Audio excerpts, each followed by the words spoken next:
Bonjour, aujourd'hui on commence la séance 4 sur le calcul littéral et on commence par une interro sur calculer la valeur d'une expression littérale. Vous avez 5 minutes pour l'effectuer, vous mettez pause sur la vidéo et elle est à déposer sur Pronote pour la fois prochaine. Et aujourd'hui donc on va revoir comment réduire une expression littérale et puis on découvrira donc la troisième partie, développer une expression littérale. Donc on commence par la correction de l'exercice numéro 6. Réduire les expressions suivantes lorsqu'il y a des parenthèses. Donc dans un premier temps, il faut supprimer les parenthèses pour ensuite regrouper les termes de même type comme on a vu la dernière fois. Les x carrés ensemble, les x ensemble, les nombres ensemble. Donc on commence par supprimer les parenthèses. Donc deux règles à retenir pour supprimer les parenthèses. S'il y a un plus devant la parenthèse ou s'il y a un moins devant la parenthèse. Donc s'il y a un plus devant la parenthèse, on peut tout simplement supprimer les parenthèses sans rien changer. On additionne chacun des termes. Donc ici, a égale 5 plus entre parenthèses 2x plus 3. On peut supprimer les parenthèses sans rien changer. On obtient donc 5 plus 2x plus 3. Et ensuite, on regroupe les termes. Donc ce qu'on peut regrouper ici, en prenant toujours le signe avec, ce sont les nombres. Donc on additionne 5 et 3 ensemble. Et on obtient donc on commence par les x, il y a 2x, plus les nombres, 8. Et donc on obtient a égale 2x plus 8.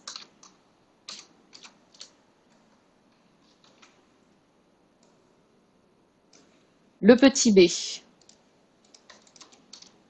4x plus 2 plus moins 6x moins 2. Donc ici, il n'y a rien devant la parenthèse. Rien, c'est comme s'il y avait un plus. Donc on va pouvoir enlever les parenthèses. Ici, il y a un plus, on peut donc également enlever les parenthèses. Donc on obtient, sans rien changer,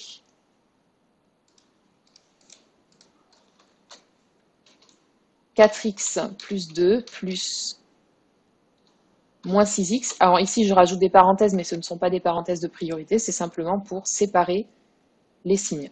Là, c'est moins 6x, c'est le nombre moins 6. Et ensuite, moins 2.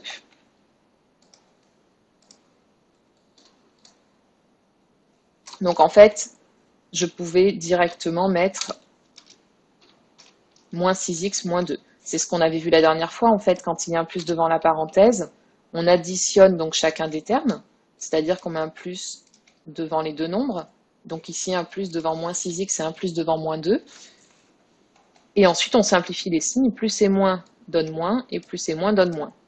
Donc en fait, j'ai réécrit tout simplement ce qu'il y a dans la parenthèse, mais sans les parenthèses.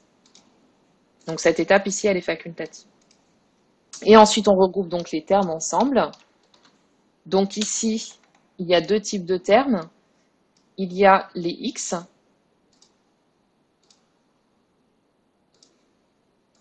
4x et moins 6x, et puis il y a les nombres, plus 2 et moins 2.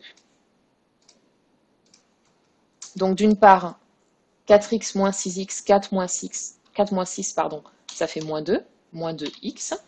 Et ensuite les nombres, plus 2, moins 2, ça fait 0. Donc 0, je ne le marque pas.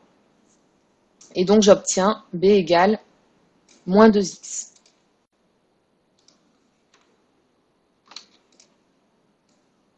L'expression c.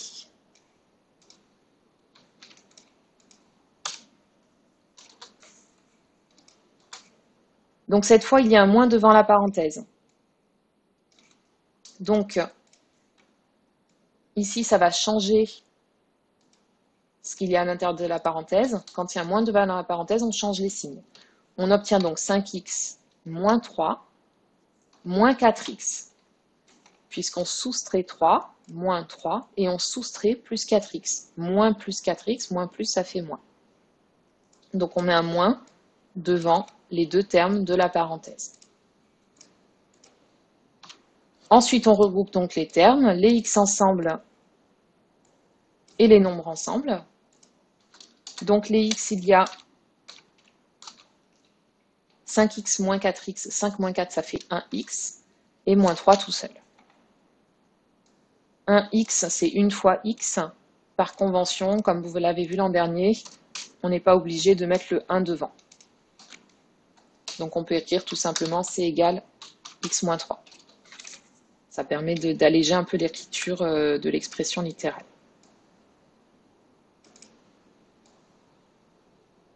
Donc c égale x moins 3. Petit d, de nouveau il y a un moins devant la parenthèse. Donc on va également ici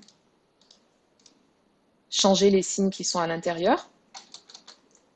Donc on obtient, on réécrit 8x, moins 5x va devenir plus 5x, et plus 2 va devenir moins 2. En fait, là ici, j'ai fait moins 5, ça fait plus 5, et moins plus 2, ça fait donc moins. Moins et plus, ça fait moins. Ensuite, je regroupe les termes, les x ensemble, 8 plus 5, ça fait 13. Et le nombre 2 qui est tout seul. Et j'obtiens donc 13x moins 2. F, un moins de nouveau devant la parenthèse. Donc, on supprime les parenthèses en changeant les signes. On réécrit donc ce qu'il y a à l'extérieur de la parenthèse. 3x plus 1 quart. 3 devient moins 3 et moins 2x devient plus 2x. Puis je regroupe les termes, 3x plus 2x, les termes de même type, et ensuite les nombres, plus 1 quart moins 3. Donc en x, j'obtiens 3 plus 2, ça fait 5, 5x. Et attention ici, pour additionner donc les nombres, j'ai un nombre fractionnaire et un nombre entier. Donc soit je mets au même dénominateur, ou sinon éventuellement je peux utiliser l'écriture décimale lorsqu'elle existe. Donc 1 quart, ça fait 0,25. Donc je peux l'utiliser comme ça. C'est ici peut-être plus facile que les fractions. Donc j'obtiens f égale 5x et plus 0,25 moins 3, ça fait moins 2,75.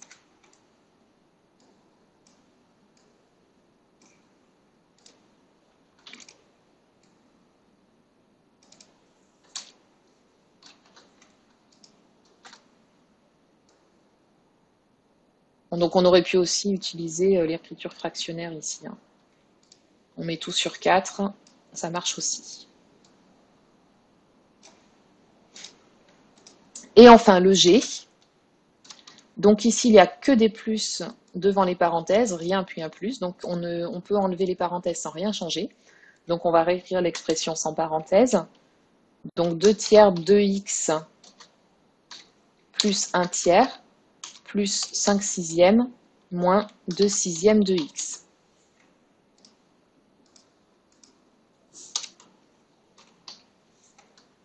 Et ensuite, on regroupe les termes ensemble, donc 2 tiers de x moins 2 sixièmes de x, puis les nombres, plus 1 tiers plus 5 sixièmes. Attention ici, celles qui sont même dénominateur, c'est celles qu'on ne peut pas ajouter. On ne peut pas ajouter ensemble les nombres et les x. Donc on va additionner que les x ensemble. 2 tiers de x et moins 2 sixièmes de x. Ici, elles ne sont pas au même dénominateur. Donc on va d'abord changer le dénominateur. On va tout mettre sur 6. Donc 2 tiers, c'est 4 sixièmes. 1 tiers, c'est 2 sixièmes. Plus 5 sixièmes. Et moins 2 sixièmes de x. On aurait pu mettre aussi sur 3 éventuellement, car celui-là, on aurait pu simplifier. Ça, par contre, il fallait mettre sur 6. Bon, on simplifiera après, ça revient au même. Et donc, ensuite, on peut additionner les termes de même type. 4 sixièmes moins 2 sixièmes, ça fait 2 sixièmes de x. Et 2 sixièmes plus 5 sixièmes, ça fait 7 sixièmes.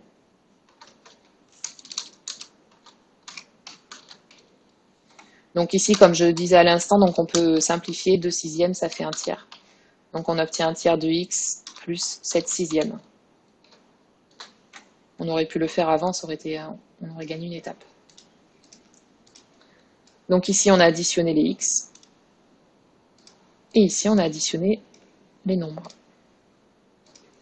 Donc voilà pour la réduction d'expressions littérales. Donc essayez de vous entraîner sur Math en poche, où vous avez plein d'exercices interactifs avec des rappels de méthode. C'est corrigé, il y a une petite aide à chaque fois que vous faites une erreur, etc. Donc c'est vraiment très technique, hein, cette partie-là, donc c'est de l'entraînement, qui permet de progresser. Les règles sont à connaître par cœur et après, il faut les appliquer encore et encore. Et donc aujourd'hui, on va découvrir donc une nouvelle partie qui permet aussi de simplifier des expressions littérales, qui s'appelle donc le développement. On va commencer pour cela par une activité. Donc dans votre cahier d'exercice, vous retrouvez donc l'activité en pièces jointes comme d'habitude. Activité numéro 1, donc RD rectangle. Donc ici, on va découvrir une nouvelle propriété, entre guillemets, des expressions littérales. Qu'est-ce qu'on peut faire parfois, donc quand il y a des parenthèses, comment on peut supprimer les parenthèses. Là, on a vu pour l'addition et l'abstraction, on va voir ce qu'il se passe pour une multiplication. Donc partie 1, on va commencer par une petite astuce de calcul, et on va généraliser ça donc au calcul littéral. Donc vous notez partie 1 et petit 1, comment calculer astucieusement les expressions suivantes. A égale 17 fois 11 et B égale 7 fois 15. Donc là, on vous demande astucieusement, c'est-à-dire qu'évidemment, vous n'allez pas chercher votre calculatrice, et vous pouvez mettre pause sur la vidéo et essayer de trouver comment calculer ces deux expressions.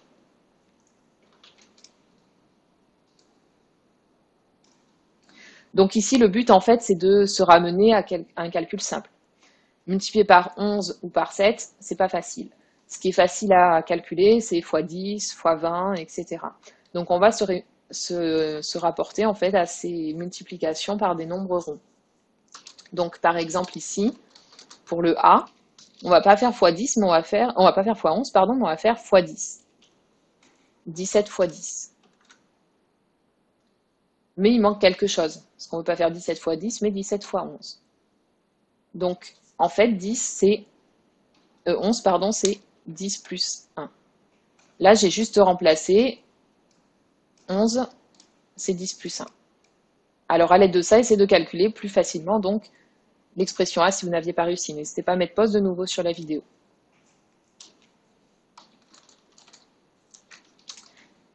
Donc, en fait, on va découper en deux. On va faire, plutôt que de faire x 11, on va en compter 10 paquets de 17 plus un paquet de 17.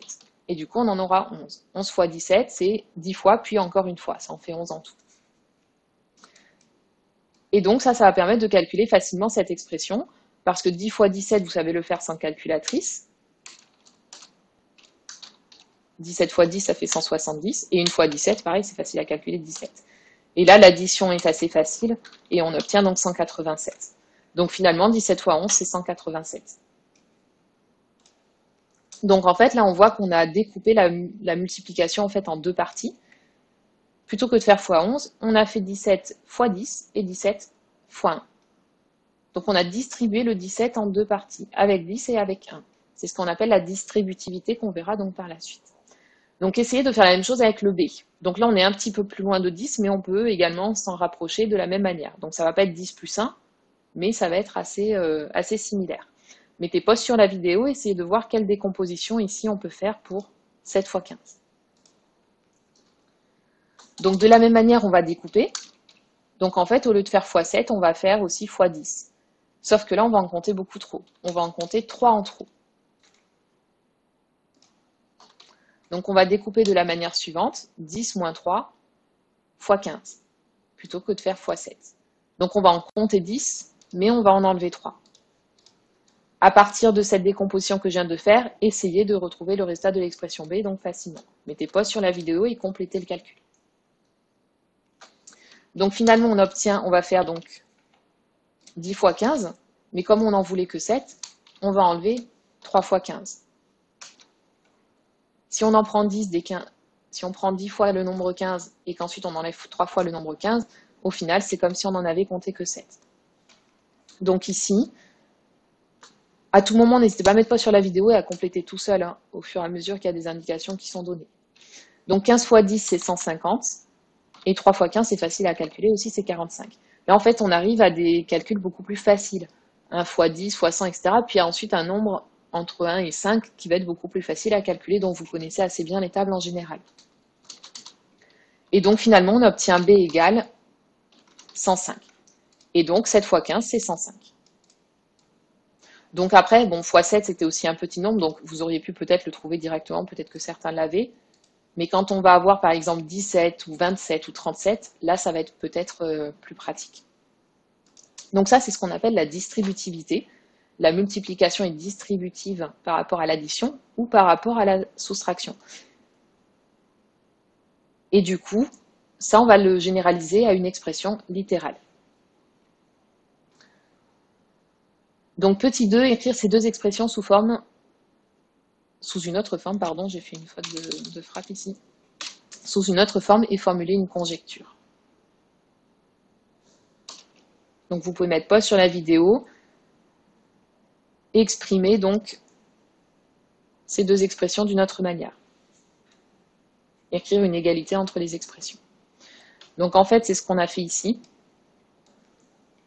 Donc 17 fois 11, c'est égal à 17 fois 10 plus 1. Et 7 fois 15, c'est égal à 10 moins 3 fois 15. Et donc la conjecture, c'est qu'on peut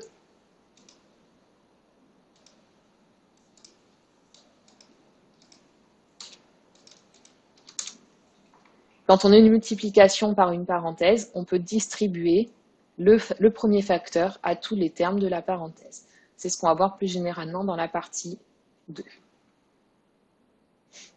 Donc là, on va travailler avec les lettres pour généraliser donc ce qu'on vient de voir. Et on va s'appuyer donc sur une figure géométrique. Donc dans la figure suivante, ABCD est un rectangle, E appartient à AB et F appartient à DC, tel que AEFD est un rectangle également. On a noté donc par des lettres les longueurs et largeurs des rectangles, ici petit a, petit k et petit b. Les côtés opposés ici font les mêmes longueurs puisque ce sont des rectangles. Puis on va calculer l'aire du rectangle à l'aide de ces lettres de deux manières différentes. Donc les deux manières qu'on va utiliser, c'est qu'on va pouvoir calculer l'aire complète ici, à partir de la longueur et de la largeur, puis on va pouvoir calculer l'aire de ce rectangle, puis les additionner pour obtenir l'aire totale. Vous mettez pause sur la vidéo et vous exprimez tout ça à l'aide des lettres A, B et K. Donc on rappelle la formule pour l'aire d'un rectangle. C'est longueur fois largeur. Et si vous aviez oublié donc cette formule, n'hésitez pas à remettre pause sur la vidéo et à recommencer donc la question 1 à partir de cette formule. Donc première méthode, on va calculer directement l'aire de ABCD. Donc il faut trouver la longueur de ABCD et il faut trouver la largeur de ABCD. Essayez de compléter, mettez pause sur la vidéo et complétez ces deux longueurs. Donc quelle est la longueur de ABCD, quelle est la largeur? Et ensuite on appliquera la formule longueur fois largeur. Donc la longueur c'est tout ça, c'est AB. AB c'est AE plus EB. Si par exemple là on avait 5 et puis là on avait 3, on aurait 8, 5 plus 3. Là on a A, puis on a B. Donc on va obtenir A plus B. La largeur ici c'est K. Maintenant que vous avez la longueur et la largeur, on peut appliquer donc la formule longueur fois largeur et vous exprimez ça sous forme d'expression littérale.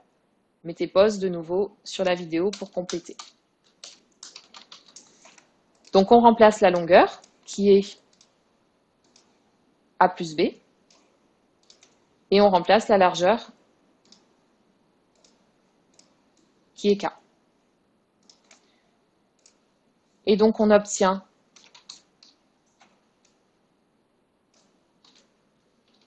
A plus B fois K. Alors attention ici, il faut faire attention donc aux priorités de calcul. Pour calculer l'aire, il faut connaître d'une part la longueur et d'autre part la largeur. Donc on a la longueur d'une part et on multiplie toute la longueur par la largeur. Donc on obtient l'expression suivante. Donc ça c'est la première expression pour l'aire du rectangle donc ABCD. Et ensuite on va l'exprimer donc d'une autre manière en additionnant les deux petites aires ici des deux petits rectangles. Donc méthode 2.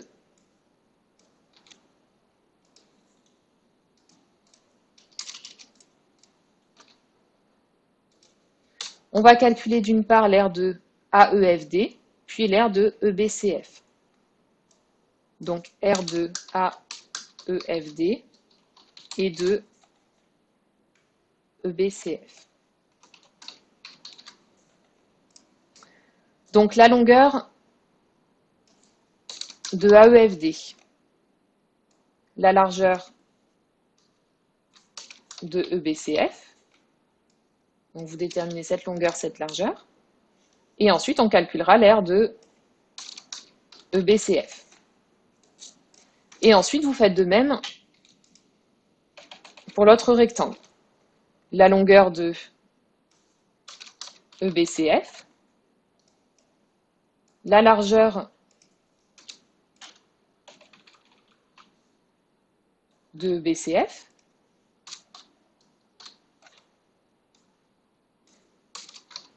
et ensuite vous en déduisez l'aire de EBCF.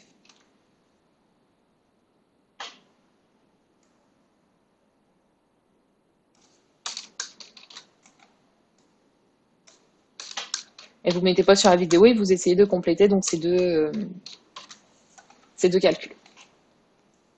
Donc AEFD, la longueur CA et la largeur CK. Donc ici on a A et là on a K. La longueur de EBCF, c'est B. Et la largeur, c'est K. Ah, ou l'inverse, hein, longueur ou largeur, on ne sait pas laquelle est plus grande, laquelle est plus petite en fait, hein, puisque ce sont des lettres, on ne sait pas les nombres qui valent. Même si sur le dessin, il y en a une qui a l'air plus grande que l'autre, en réalité, on ne sait pas. C'est un schéma à main levée, il n'y a pas de valeur précise. Donc ensuite, on calcule longueur fois largeur. Et donc, on obtient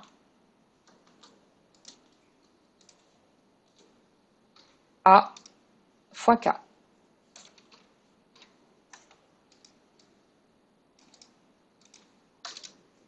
On fait pareil pour on fait pareil pour l'aire de EBCF. Et c'est égal donc à B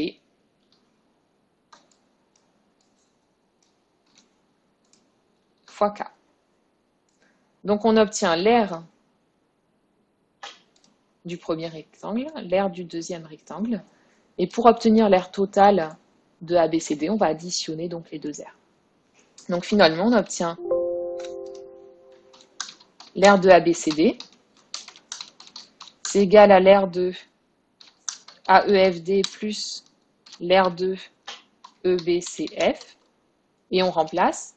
Donc l'aire de ABCD, c'est égal à A fois K, plus B fois K. On fait bien attention aux priorités, on calcule d'abord l'aire là et ensuite l'aire là. Là, la multiplication est prioritaire, donc on ne rajoute pas de parenthèse. Et donc finalement, l'aire de ABCD, c'est tout ça.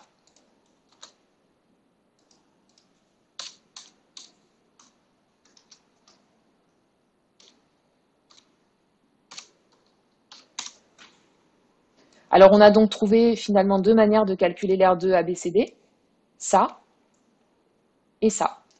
Comme toutes les deux calculent l'aire de ABCD, qu'est-ce qu'on peut dire de ces deux expressions? Elles représentent toutes les deux l'aire de ABCD, donc ces deux expressions forcément donnent le même résultat et sont donc égales. Donc ce qu'on peut conclure ici, c'est que quels que soient les nombres A, B et K, on a l'égalité suivante. A plus B fois K égale A fois K plus B fois K. Donc comme on a vu tout à l'heure, on a en fait découpé en deux multiplications. Quand on multiplie par un nombre, on peut découper en deux parties, K fois A et K fois B. Donc ces deux expressions sont égales et ça permet de supprimer les parenthèses, c'est ce qu'on appelle la simple. Donc on reprend la partie leçon et on va terminer donc par la synthèse sur ce qu'on vient de voir sur le calcul astucieux à l'aide de la simple distributivité. Donc grand 3, simple distributivité. Propriété 4, soit K, A et B des nombres quelconques. Alors K facteur de A plus B est égal à KA plus KB. Je rappelle qu'ici, devant une parenthèse ou entre deux lettres, quand on n'a rien, ça signifie qu'il y a en réalité une multiplication. Donc cette égalité, elle va nous permettre de transformer une expression littérale qui est ici sous forme de produit, puisqu'on effectue ici la multiplication en dernier, en une somme, puisqu'ici la multiplication par contre est prioritaire. Donc ici on a une expression qu'on appelle factorisée, c'est-à-dire sous forme de produit, et ici on a une forme qu'on appelle développée, c'est-à-dire sous forme de somme.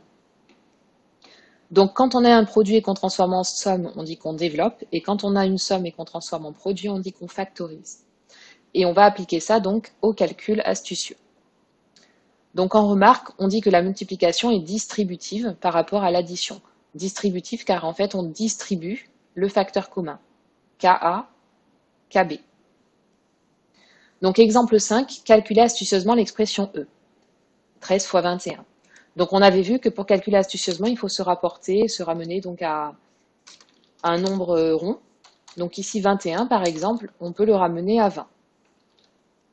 Donc pour ça, on va le décomposer. Donc ici, on va l'écrire sous forme de produit, mais où il y a une somme qui va apparaître. Donc c'est 20 plus 1. Donc plutôt que de compter directement 21 fois 13, on va le compter d'abord 20 fois, puis ensuite on va le compter une fois. On va additionner les deux, on obtiendra 21 fois 13. Donc ici, on peut distribuer le 13. Donc vous allez mettre les flèches également donc au-dessus. On va faire donc d'une part 13 fois 20 et d'autre part 13 fois 1. Donc on obtient 13 fois 20 plus 13 fois 1. Ici j'ai compté 20 fois 13, ici j'ai compté 1 fois 13, en tout j'en aurais compté donc 21. Donc ici j'ai le premier produit, j'ai distribué le 13 avec 20, et ensuite j'ai distribué le 13 avec 1. Et ensuite là je peux calculer assez facilement. 13 fois 20, donc c'est comme 13 fois 2, 26, et je rajoute le 0. Et 13 fois 1, il n'y a pas de calcul à faire, ça fait 13. Et on obtient donc E égale 273. Donc pour la prochaine fois, vous aurez un exercice là-dessus à faire. Donc le but étant de se ramener donc à des nombres ronds afin de faciliter le calcul.